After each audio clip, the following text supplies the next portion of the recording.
Welcome to the H.E.A.L, Help, Elevate, and Learn podcast. This podcast is a guide to healing your inner child and maturing your inner adult. This is the place where we slow down, look within, and begin the journey of restoring what was lost, silenced, or forgotten. Here, we believe that healing the inner child is not about reliving the past, it's about rewriting your future. Together, we'll uncover the wisdom, the strength, and the love you've always carried inside. So take a deep breath.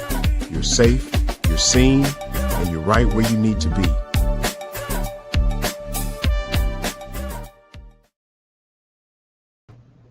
Hello, everybody. How you doing today? This is, in fact, Saucony Prince of SauconyPrince.com, where we make motivation personal. We're introducing you to yourself.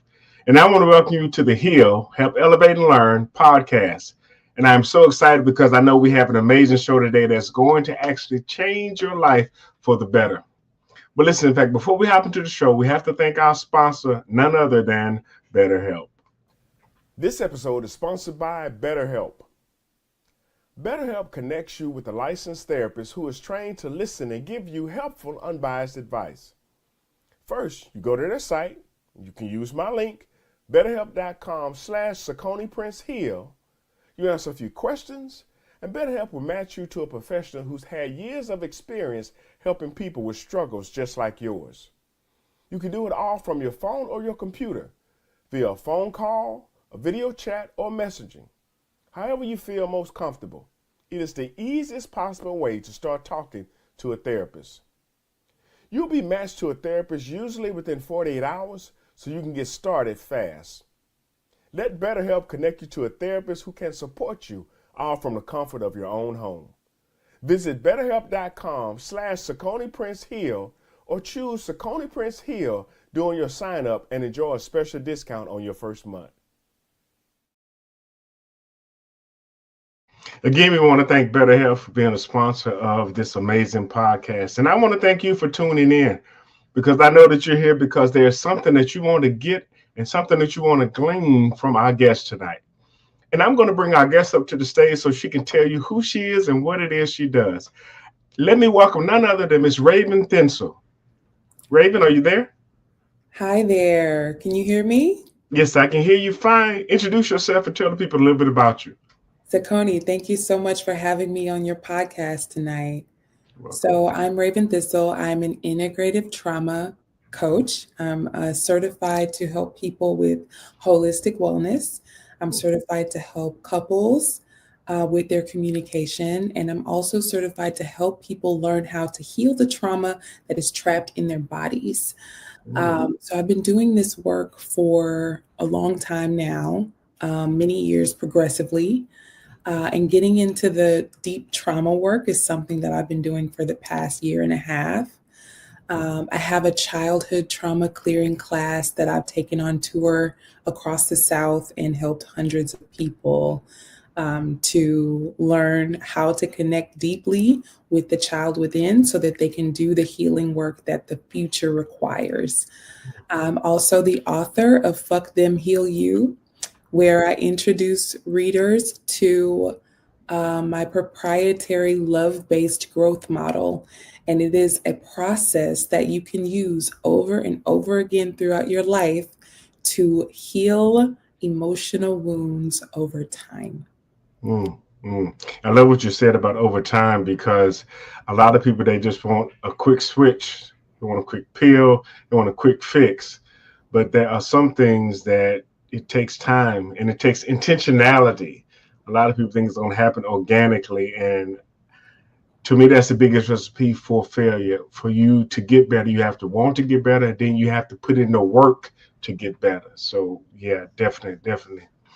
But listen, I want us to hop into some of these questions because I know that the insight you have is really going to change somebody's life.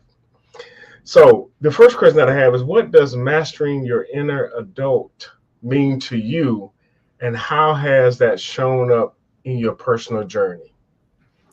Mastering my inner adult. Ooh. I think that self-mastery is what comes up, right? Right. And so acknowledging the fact that there is a little me that that can be present, and I can empower myself to guide that me, to Right. support that me. And so the Right. part of me that's showing up to do that work, I would imagine is the part that you're calling the adult self. Yes. Um, and I don't view that part of me as a part that needs to be mastered.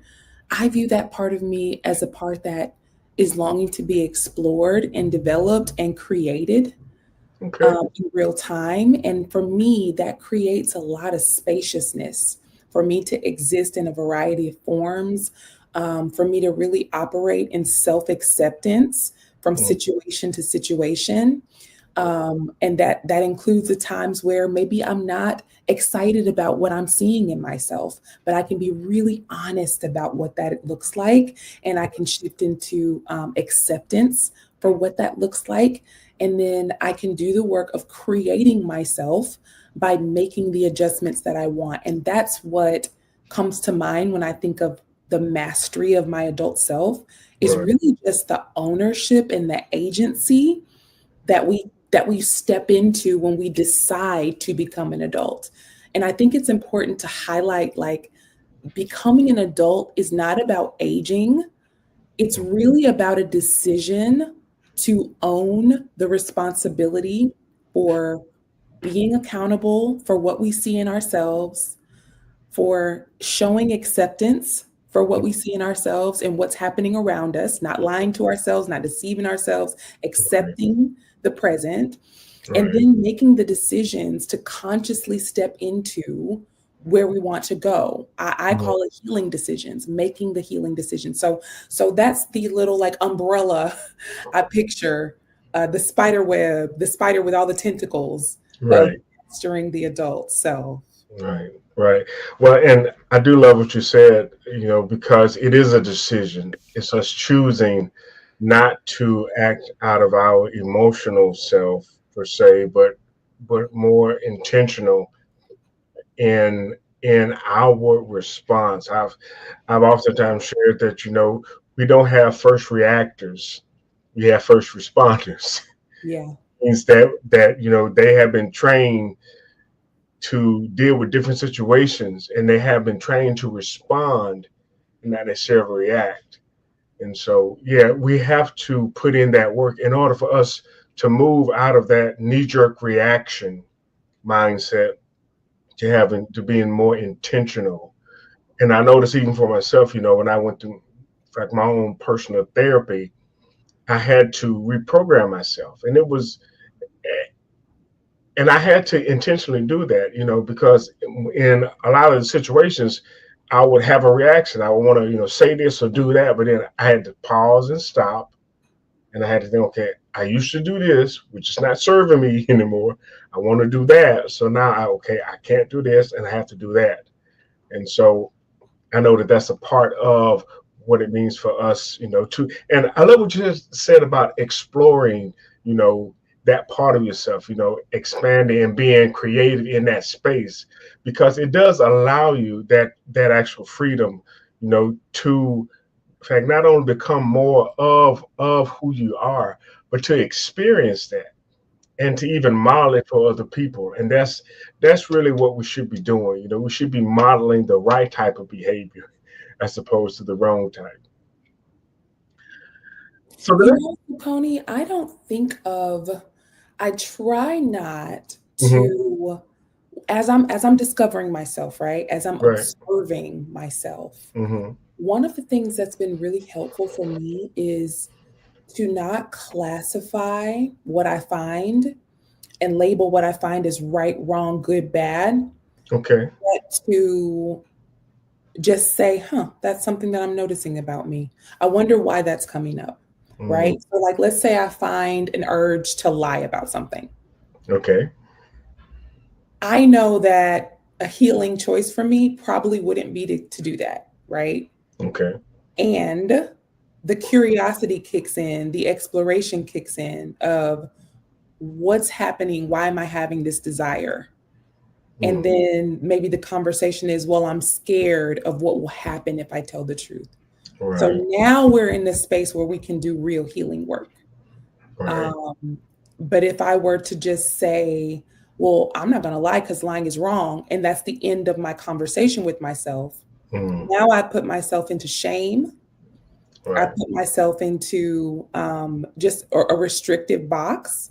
You know, I've told myself that there are parts of me that I must close the door on and not explore. And because I'm choosing to put those things in the basement, you know, those monsters in the closet, Right. I Right. now have forfeit the opportunity to get to know myself more deeply. Because human beings, we're not all light and positivity and sweetness.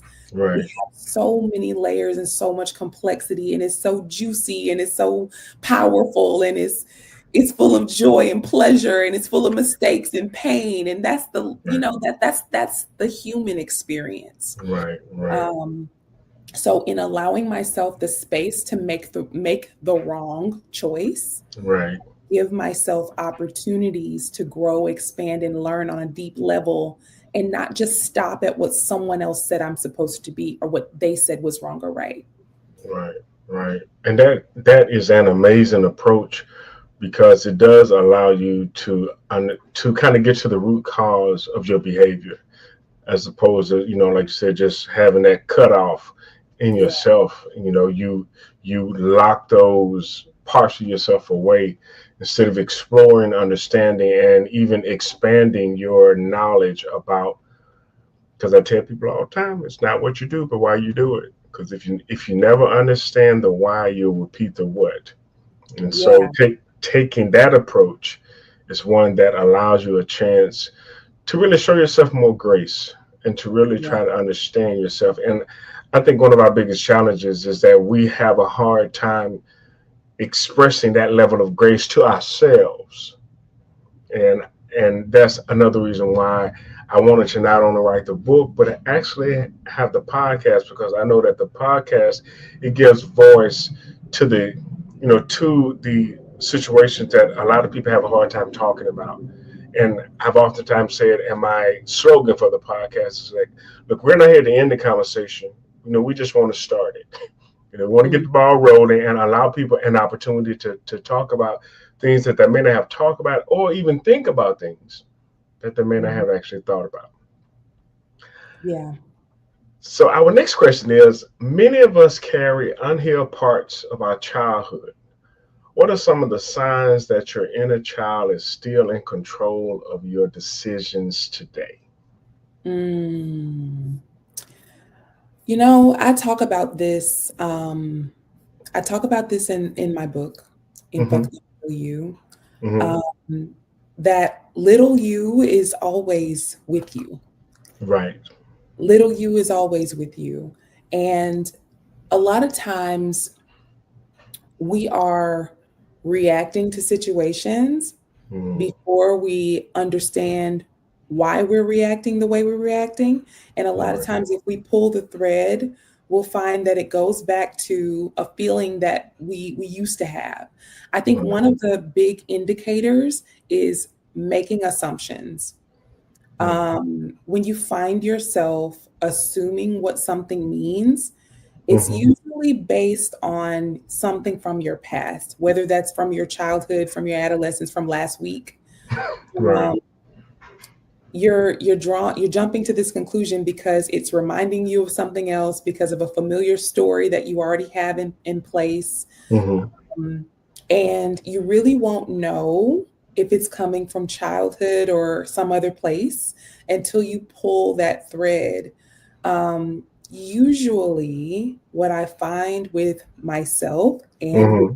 clients over the years Mm-hmm. is that when something seems and feels so obvious that it Right. doesn't seem like I'm making an assumption, and I'm so tethered to this idea, it's so firmly grasped and it's so deep inside of me, it just feels like a part of who I am. Right. Usually that thing is rooted in childhood, whether it be positively impacting my life or Right. even if it's something that I want to change, right? Right. Because we spend a lot of time talking about the negative ways that childhood experiences impact us and show Mm-hmm. up in our lives. But there are so many ways for me that the positive things that I experienced in my childhood have Right. shaped me. That I've started to lean in. And Sakoni, reel me in, okay? Reel me in if I go swimming too deep. All right. No, no, no, no. Go ahead. Take your time. I like to bring balance into the conversation around childhood. Okay. Your question was, what are some signs, right? Mm-hmm. So I said assumptions. I'll also say your thought patterns. Like if you observe that you have a pattern of black and white thinking, it's Mm-hmm. either this or that, and that Right. you can't break out of that, Mm-hmm. that's usually coming from a childhood, from a place of a childhood wounding, Right. right? Right. A very rigid place where you had to show up a certain way. It was yes or no. You either Right. ate it or you didn't, and nobody cared why. You're seen and not heard. There's no gray allowed.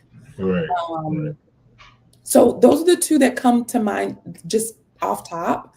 But when I talk about bringing balance into the space, Mm-hmm. I affirm clients to connect deeply with what they like about themselves today, Okay. and then see how they can tie those traits to their childhood as well. Mm. So that way, we're not just building a case Right. for why everything's going wrong in your life, Right. right? Right. we're Right. also building a we're also building a confidence that I've Mm. always been this part of myself that's good, that I like, that I want to keep. Right. um, and it also puts the person in the driver's seat for their own healing process, because now you are the decider of which traits, personality things, mindsets, Mm-hmm. patterns you Right. want to carry forward with you, and which ones you want to change. Now Right. you're acknowledging that you can do that. Um, Right. yeah. Right. I love the fact that you take an assessment of yourself because and you are right, in fact there has to be, some type of balance because if I would hear about all the things that we do wrong, in fact that's what we'll gravitate towards. But I had never really considered, well, actually I had, but not to the level that you mentioned, of doing that level of personal assessment and being able to tether those traits, those actions, that thought process, those thought patterns back to the positive aspect of our childhood. So Yeah. that was a light bulb moment, for me, because and I believe one of the reasons, well, actually, I remember one of the reasons I started on this journey of childhood trauma wounds, but more importantly, childhood healing, was after an event I did a couple of years ago at a Focus Women's Conference here in Mobile. And what happened towards the end of my presentation, I had them do an exercise where I had all other women in the room to put their hand on their heart, and I had them to close their eyes, and I had them to speak to the little girl within them. I had them to thank her for the strength that she had to go through whatever they went through in order for her to still be here. But I also wanted them to know that that little girl was proud of the woman that she became. And I can tell you how many women came up to me afterwards and they thanked me. A lot of them with tears in their eyes, for that particular exercise, because oftentimes they forget and they have pacified or locked away or just in fact nullified that part of ourselves. Yeah. But I really love what you said about, and I'm going to start doing that even myself, taking an assessment of the good parts of my childhood that have gone into the cake that is me, the flour, the sugar, the eggs, all of those things that happened that has made me who I am. And so yeah, I really thank you for sharing that, because like I said, you know, whenever most of the times I'm like looking at, for lack of a better term, fixing something as opposed to celebrating something. And I really love what you said. So thank you. If Yes. nobody else got anything out of this, I've got some of that. I love that. And Yeah. if I may, Yes. In my book, Fuck Them, Heal You, Mm-hmm. I laid the groundwork in the introduction. It's actually not even called the introduction. It's called Don't Skip the Intro. Because when I would read books, I would skip the introduction all the way up until about 2015 was the first book that I read the introduction. I was like, I'm reading the intro from now on. But in chapter one is called Fuck Them Limiting Mindsets. And Mm. before we get into any of the healing work, the Right. first thing that I teach the reader how to do is take inventory of what you already have. Mm. You've already read books, you've listened to podcasts, you've taken in all this stuff from conversations you've had, you've got something already, but Right. you're Right. not applying what you have, and you have some stuff that is expired that needs to be tossed out. You know Yep. what I mean? And you Yep. have Smells bad. right. You have some stuff that worked for your mom and them, and it ain't working for you. You have some, you know what I mean? So the Right. first thing I teach the reader how to do is look at exactly where you are in your mind. I compared a mind to a refrigerator. Mm-hmm. Because you know how, like, when you go grocery shopping, this was my story. I would go grocery shopping in my early 20s. Mm-hmm. I just got my first place and stuff. Go Right. grocery shopping, come home, and then my fridge would be so full I had no place for the things I had just bought. So then I would have to hurry up and clean out the fridge to make room. And I'm like, oh man, I bought this. I already had some of this. And you got that one condiment that you bought for one recipe and you never use it again. Uh, Right. so what I started doing was, before I went shopping, before I made the grocery list, I would take Mm. inventory of what I have, throw out what's old, and now I have room. And I can actually build on the ingredients that I already have to make a recipe and use what I have. And so Right. what we have to learn how to do with our mindsets. We have Yes. things in our minds, our thoughts, ideas, old conversations, expired opinions that are Mm. blocking us from healing, from Right. doing the healing work. So you can't even digest chapter 2 until you have cleared out your refrigerator. Mm-hmm. And I teach the reader how to do that. Okay. Well, I'm definitely have to get a copy of your book because it sounds like it is something that would help me, even in my endeavors, to again just raise people awareness, and you're absolutely right. Our mindset and the capacity that we have where we need to expunge old stuff, expired stuff that's not serving us anymore, to make room for the things that we can use today. And I love what you said because even with the analogy that you gave, you know, you old stuff you need to get rid of, but you still have some stuff that's good, and you can then pair it up with new stuff that you bought to make something else. And the same way, even in fact, with our thinking and our understanding, we don't have to get rid of everything and abandon all of our beliefs, but there are some things that really aren't serving us anymore. And those are the things that we need to get rid of. But we also need to make room for what's new. So again, you're helping me. I need a copy of your book as well. So let's do that. Let's do a swap. We would definitely do that. We'd definitely do that. All right, third question is, how can someone begin to recognize the difference between reacting from their inner child and responding from their mature adult self? Ooh, I love this. So, there's a popularized term now because everybody's doing therapy, which I love. Okay. It's a popular on social media now to say you with therapy and use therapy terms and stuff like that. And Right. so people are saying triggered, triggered, triggered, triggered, triggered. And I first heard the term triggered in therapy. Um, Mm-hmm. Actually, shout out to BetterHelp. I love that they're one of the sponsors here. I used BetterHelp during and just after the pandemic. Okay. So I encourage people to go to BetterHelp. Um, but triggered is a term that we use a lot, and I don't like it because we are not guns. Okay. People are not guns. Our emotions are not bullets. We have Mm. control over what happens. Triggered, it signifies that something outside of you can come along and control and tell you when to go off, right? Okay. I like to use the term activated. because I believe that's an invitation to go deeper.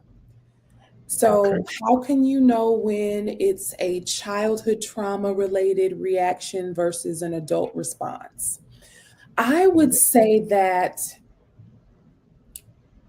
both are okay, first of all. Okay. I hold space for both because both are valid and both are necessary parts of the healing process. And two, I would say when you find yourself activated by an event, that's when I would go ahead and start the conversation with my inner child. At the moment of activation, right? Because we're not triggered because we're not guns, okay? And we are in control of ourselves, and we're not just going to pop off and have a big reaction just because of what something outside of us did. We are learning how to pause, how to reflect, how to live from the inside out and not from the outside in. And so when you're activated, that's an invitation into that curious conversation with self. What do I need is the question I ask when I'm activated. A lot of times we are told how we're supposed to behave. That's we true. know what we're supposed to do and not supposed to do. That framing is for children. That framing is not for adults. You decide in your adult self, based on what's happening inside, what needs to happen next. And that level of agency is how you begin to create some distance between your activation and your action. So when you're activated, when your emotion is activated, you feel the anger, you feel the frustration, you want to say something, you want to, right? That is an invitation into curiosity.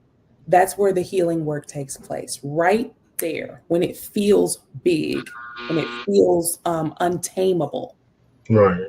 So that invitation to go within, my first question for myself is, what do I need?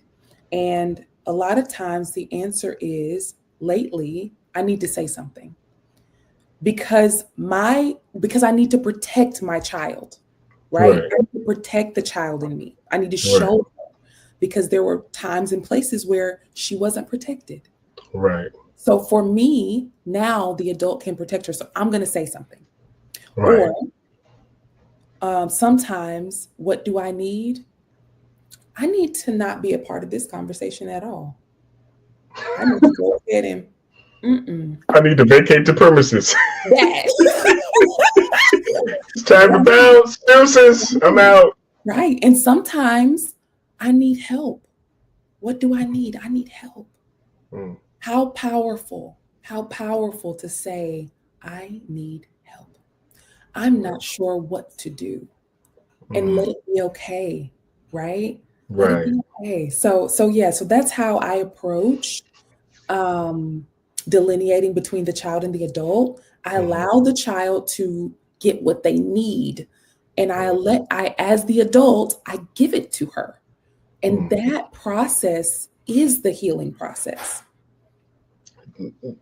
Yes. Yes. Okay, so many nuggets, so many things.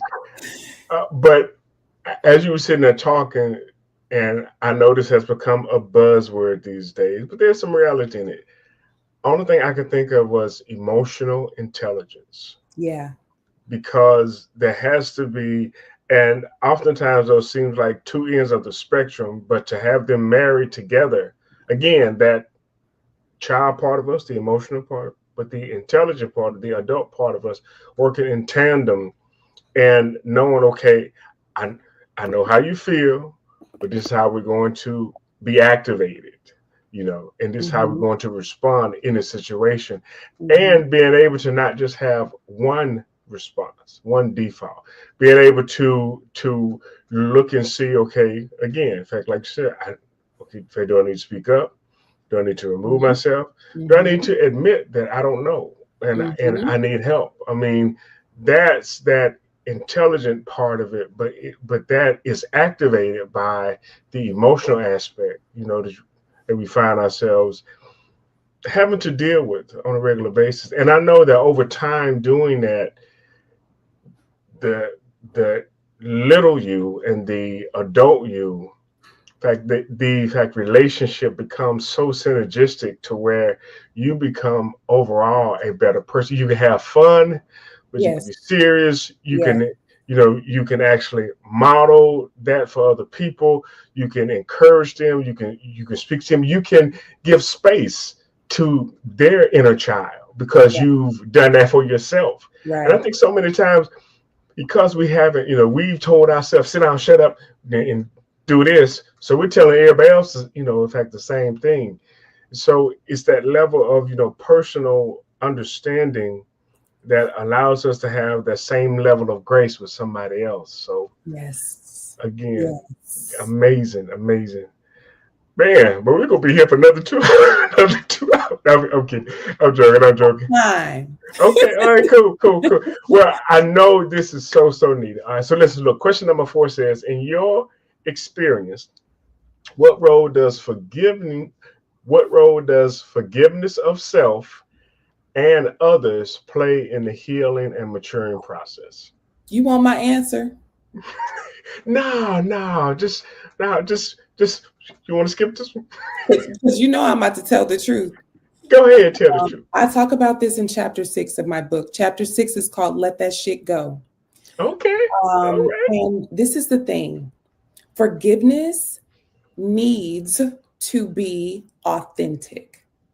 Forgiveness cannot be forced. It cannot be rushed. It cannot be somebody else's idea and you are trying to use it as proof that you've already done the healing work. Well, I've already forgiven them, so now I'm done. Okay. A lot of times, have you heard of spiritual bypassing? No, I haven't. So, bypassing means that you are not doing the work, you are skipping over the work. And so, some people use intellectual bypassing where they know all the smart therapy words and they know what to say. And so, they figure it out, they read a book, and they're like, oh, okay, now I don't have to do my work, right? Spiritual bypassing is really dangerous because people use the Bible, people use church and spiritual like lingo and all these concepts to try to really get out of doing the deep work. So you're meditating, you're going to yoga, you going to church every Sunday, you praying, you reading your Bible, you whatever it is, but you haven't done the deep inner work. You can't skip it. And so forgiveness a lot of times is pushed as proof that you have done the healing work. It's supposed to be this crown jewel on top of your healing process.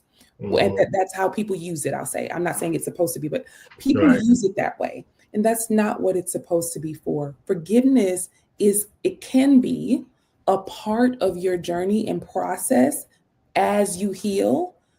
But if it doesn't come up yet, accept where you are and continue asking yourself, what do I need now? What do I need now?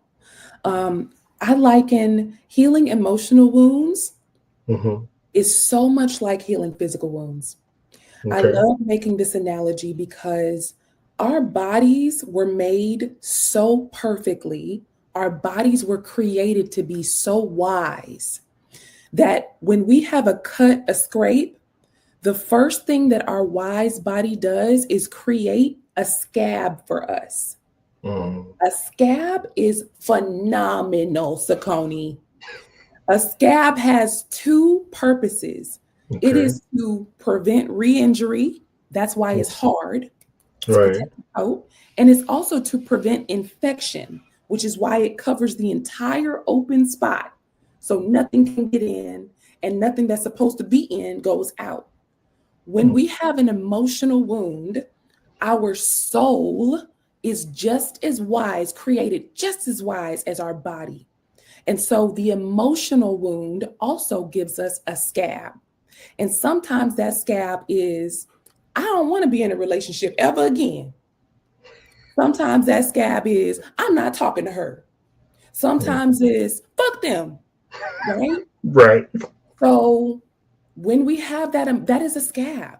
Mm-hmm. Beauty of a scab is healing work is happening underneath it, okay? The creative process that we call healing is happening underneath the scab. Right, right.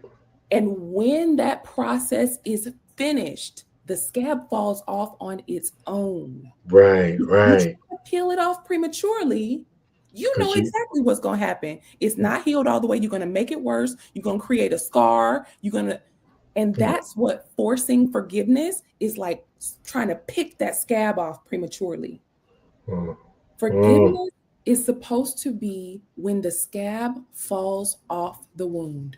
Nobody can tell you when it's time to do it. It comes from inside. It is between you and God. It is a work. It is a divine work of God to reach that place. And it doesn't have to happen in this lifetime.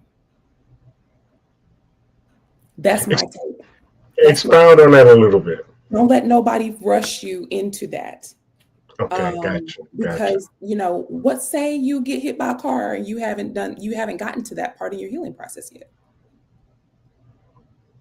Are we going to make that wrong because you're authentically on this journey, right? It doesn't mean don't do your work. It doesn't mean intentionally hold grudges. It doesn't mean any of that. What it means is allow yourself the dignity, the respect, the trust that when the time is right, every scab will fall off. And if it needs a little help, you will know. No one outside of you can guide that process. Ooh, again, helping me. Because it sounds good, doesn't it? It sounds so spiritual and advanced for me to be like, oh, you just forgive everybody all the time right away for whatever. Okay, yeah, that's great. But what people have to go through their process. Yeah, that's true. That's true. That's true. Can't rush it, can't fake it. It's a whole lot of faking going on. A whole lot of faking going on. And who does faking your healing benefit? Just your ego. Just your ego. Just your reputation. What other people think about you. And that's why the name of my book is Fuck Them, Heal You. It's not about being against other people. Actually, this book is teaching you how to love other people genuinely. Right. But deprioritizing the things that are blocking you from doing the deep work of healing. And other people's perceptions of you is one of those things that's blocking you from doing the real work.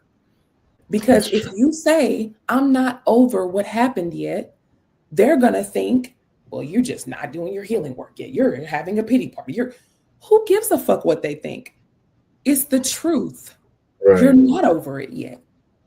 You have more work to do. Well, what's wrong with being in the place where you can honestly say, vulnerably, that's so vulnerable to be able to say, I'm still angry. I'm still hurting. I'm still scared. I feel lonely. I don't feel ready to accept them back into my life. I don't know if I ever will. I don't feel ready to accept myself. How about we tell the truth and stop fucking around with our own well-being? And that's my take on forgiveness. When it comes, it's so beautiful and freeing. And it might not be. The forgiveness can come, but there's still more. Healing is lifelong work. Forgiveness doesn't mean that it's over. You can forgive somebody while you're at stage 2 or 3, and you've got 7 stages left. You don't have to wait till you feel better to forgive. It's not about feeling. You can forgive somebody. It's a decision to let go of whatever they've done, including yourself. It's a decision, right? That's true. That's true. That's my soapbox on forgiveness. What else you got? What you got? Okay. All right. Well, what else I have is what practical daily habits or practices help nurture both healing the inner child and strengthening the inner adult? So what daily practices help that? Ooh, well, being honest with yourself, Okay. being honest with yourself constantly, right? And not running from that. People who have an avoidant attachment style tend to run from the truth and live in denial. So I recommend for a listener, take the attachment style test online. There's free ones. Figure out what your attachment style is. And if you are an avoidant, pay close attention to your ability to hold difficult emotions. It's going to be really tough for you to sit with the truth. And that's where your work begins. So I would say telling yourself the truth all the time. Okay. That's what I call self-discovery in the book, the truth. And then 2 is the acceptance, accepting every day, accepting yourself. This is what I see. I accept me, right? Compassionately making space for yourself to be as you are.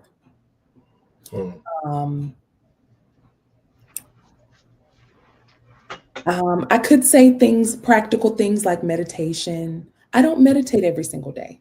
Right. There was a time where I did. There was a season. It was so great. And I try to commit myself to doing it, but I don't do it every single day. Journaling, the things you hear people say all the time. Right. It sounds nice, but when you're doing it on a regular basis, it can feel nice. And also, this is where the acceptance comes in, is maybe not. Like, people really wanted me to do yoga. I don't like yoga at all. I don't like it. And Tell us how you really feel. I don't like it. It's not for me, So maybe you might be listening and you're like, you know what? I don't want to journal. It's not for me. That's okay. So the acceptance, like once you're in the place of truth and you stop trying to make yourself be or do something that somebody else said you were supposed to do, even me on this podcast, you can be really honest about what you need. And I love when my client or even myself ask the question, what do I need? And we're not sure, because that's a beautiful work right there. That tension of not knowing what I need is a place, that's where healing is happening. What makes me happy? Do you know? What do I like? I remember I took a break from my kiddos. They went with their dad. And for the first few weeks, I didn't know what to do with myself. I didn't know, what do I like to eat? Because I just cook what they like. And I just and we just do what they want to do. And I just do what I have to do, as a mom.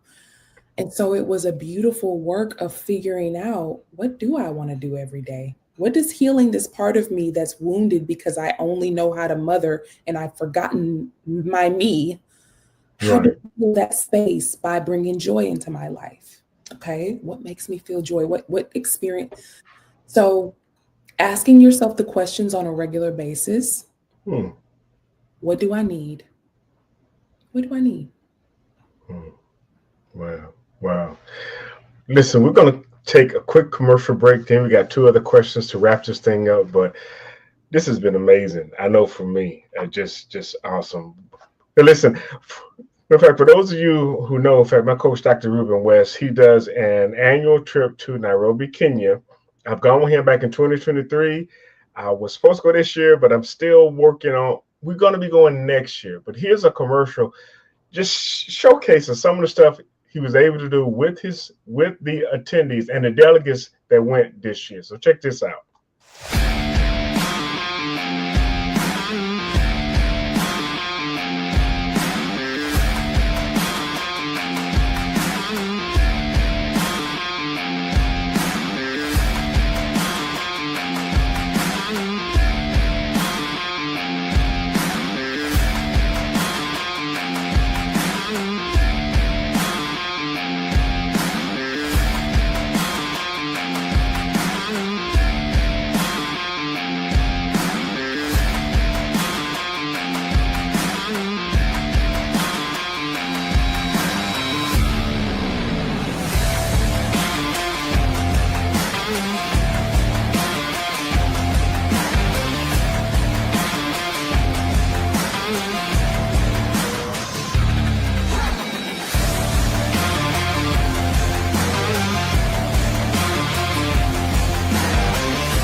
if you ever consider going to Africa, going to Kenya in particular, I I tell you the experience is unlike anything else I've ever had, and it's well worth the investment. And I wouldn't go anywhere without my coach, Dr. West, because he makes sure that you go in at the highest level.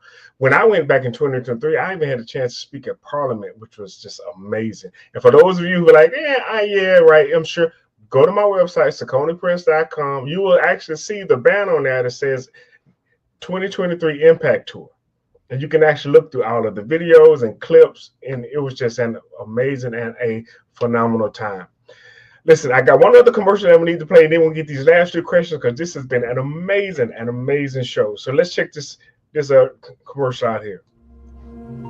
Every soul has a journey, a path waiting to unfold, and a destiny designed just for you. In infinity, the journey to becoming, you'll awaken to your own beginning. In eternity, the path unfolding, you'll find strength in every step forward. And in serendipity, the destiny of you, you'll embrace the beauty of who you were created to be. These are not just books, they are guides, companions for your heart and spirit. Your journey is calling. Answer it today. Purchase the trilogy now, available on Amazon. And I want to thank our sponsor, Dr. LaDanya Yvette of I Win Global, and those books are amazing. I had the pleasure of being able to write the foreword for Serendipity, and I'm telling you, it's worth your read. Well, listen, we're going to finish up these last two questions because I know that it's been an impactful time. I mean, if I had some tissue, I would probably be wiping my tears right now. But I truly thank you, Raven, for just your insight and your heart for what it is you're doing. So these last two questions, question number 6 says, can you share a personal breakthrough moment when you realized you were no longer controlled by your past wounds, but guided by maturity? A personal breakthrough moment where I realized I was no longer controlled by my past wounds. So I'll preface this by saying that I'm not perfect. I'm still healing, right? I know it's shocking. Right. But I really believe healing is lifelong work.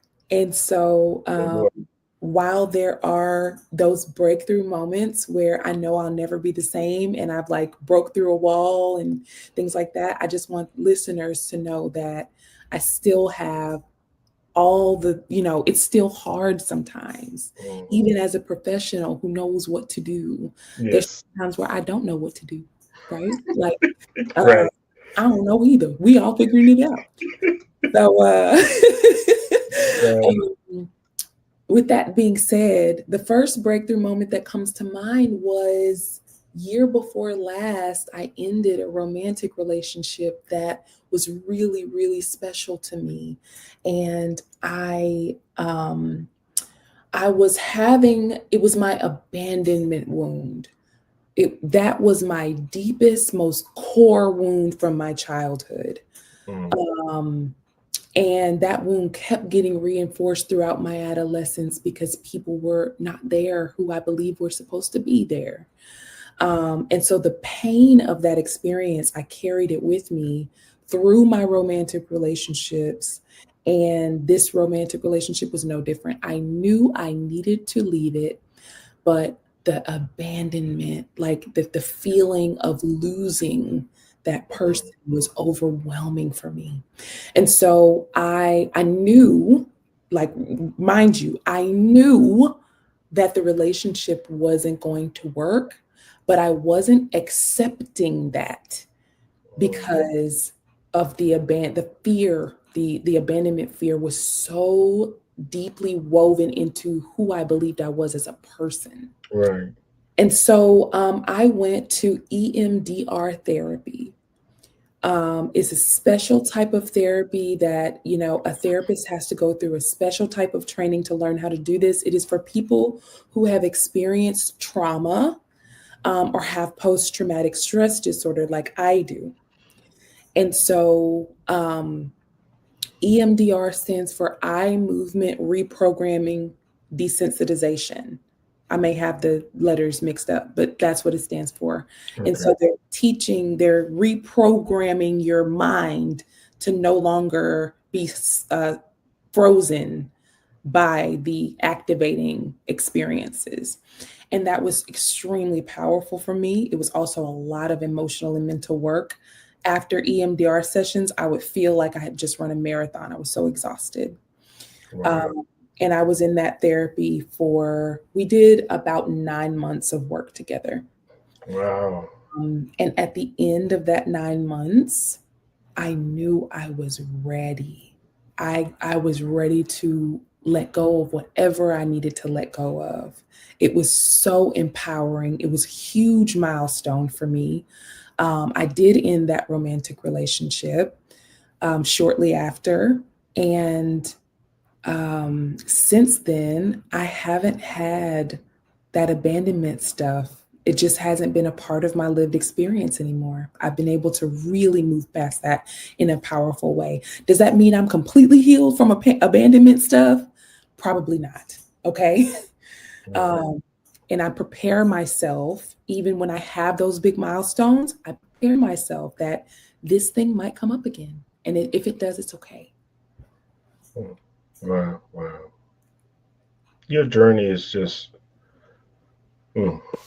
amazing. I mean, and I applaud the work that you put in to you, for you, not for somebody else, but for you. Because, like I tell people, no matter where you go, you're there. So if you never develop as a person, you take the same thinking from one job to the next, from one diet to the next, from one goal to the next, from one relationship to the next. And so putting in that work and understanding that, what makes you who you are, I believe is so important. All right, last question, and we're going to wrap it up. What encouragement would you give to someone who feels stuck in old patterns and unsure if real healing is possible for them?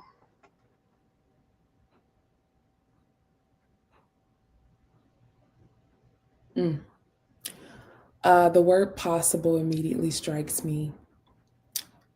The first piece of advice I would give to that person is to decide that it is possible. Okay. Even if you don't know how, that's a beautiful place to start. It's possible for me to do this healing work. It's possible for me to move past the limitations that are coming from inside of myself, my mindsets, my emotional, activation, whatever it might be. It's possible for me, but I don't know how. That is a beginning. If we say I don't know if it's possible, that's a period on the end. That's finite. Admitting that you don't know how opens doors. Now you can ask questions. Now you can get specific on what you don't know how to do exactly. And you can seek help and support. I would also recommend that you get one of our books. Sakoni Prince is an incredible author. He's done a lot of work in this space to create resources for people like this podcast, like his books. And I mean, I've talked so much ad nauseum about Fuck Them, Heal You throughout this podcast. I don't think a listener could take it anymore if I mentioned it again, but here it is, and you taking it again. So. Look at you taking it one more time. You could go to fuckthemhealyou.com and get the audiobook or the ebook, or you can order you a physical copy. If you wanted to get started. Well, yeah, I would say that, even if it's not one of our products, there are so many resources, but first you have to admit that it is possible. Right. And that takes courage. Yes. And from that point, you can begin to unravel your unique how. So true. Well, so is that how somebody would contact you? Either go to the website, or if they do have another, can they follow you on like social media, Instagram? Yeah, the best way to get in touch with me personally is email. You can email me at rs.thissel@gmail.com. Okay. You can follow me on all the social medias. My name is Raven Thistle on every platform. Super easy. And you can reach out, once you get the book. I would love to hear your feedback. People comment all the time on the posts that are already there. I got a comment the other day from a college professor. She played the audiobook in her classroom. Wow. In her classes because she felt that some of the lessons in there were things that could help her students. So she played it in class. I read all the comments, I read the DMs. Let me know how it serves you once you listen to it. And thank you for having me. You are so welcome. And I do want to applaud the work that you do when it comes to, to this, because I believe again that there are so many people that are walking through life and they haven't taken the time to do the healing or even understand and know that they need to. They're just responding by default.